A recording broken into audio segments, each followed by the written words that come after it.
This is our news, the weekend edition, and on the broadcast tonight, the country's murder count climbs by 2 following a triple shooting last night. Plus, the DNA weighs in on the implications of the Ronnie Jean Charles ruling. And a billionaire investing in Chub Key.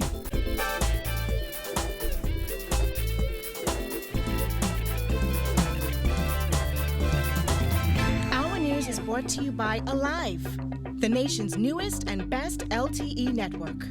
Good to be alive. Good evening, I'm Andrew Knowles, and thanks for joining us. A triple shooting here in the capital leaves 2 men dead and 1 in hospital. It all happened last night on Saffron Street in Pinewood Gardens.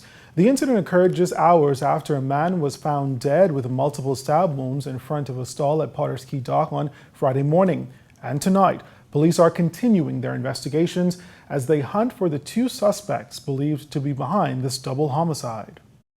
There was heavy police presence in Pinewood Gardens last night following a triple shooting in the area.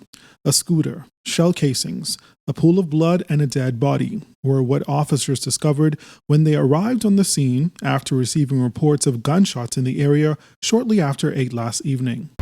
Our information thus far tells us that a group of men were gathered under a carport here at Saffron Street when 2 men on a black motorcycle or scooter came through the corner, got off the bike, armed with firearms, and fired into the crowd of men. They ran from the area, leaving the bike with them. Police press liaison officer Superintendent Shanta Knowles could not reveal the identity of the victim. However, she did say he appeared to be in his early 30s. It is unclear whether there were more than 3 men on the porch at the time of the shooting. And while one of the men was pronounced dead at the scene, the other 2 shooting victims were taken to hospital. We have just confirmed that one of the males who were taken to hospital has been confirmed deceased at this time. No word on the condition of the 3rd shooting victim. And as officers continue their investigations, they are appealing to members of the public for any assistance in finding the 2 suspects. However, we are asking persons in this community, we know that this is a tight-knit community, and we're asking persons who may have been in the street, who may have information as to what happened here tonight, to give us a call on our Crime Stoppers line.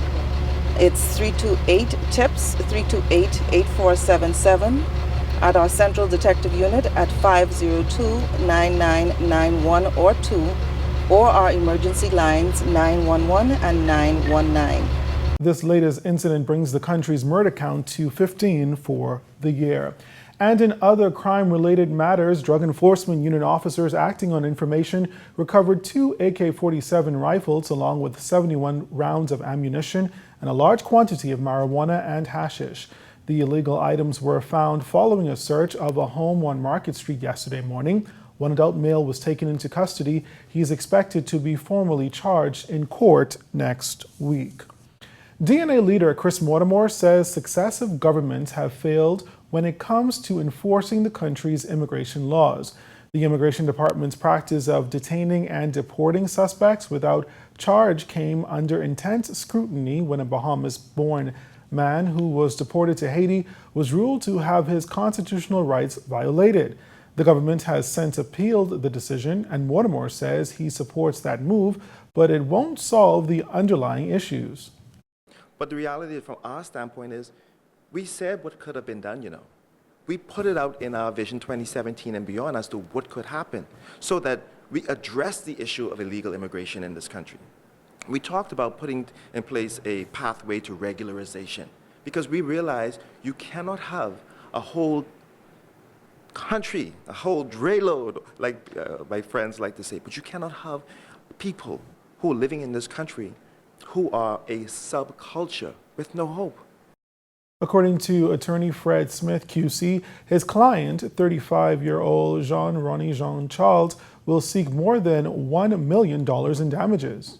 If I remember correctly, he was a real supporter of the FNM in the last election. But he is an advocate, and that's what advocates do. He has been advocating for the rights of immigrants in this country for a very long time. It is his right to do so. I don't begrudge him that right. All I'm saying is this, which is what I said earlier. Both FNM and PLP administrations have put us where we are today.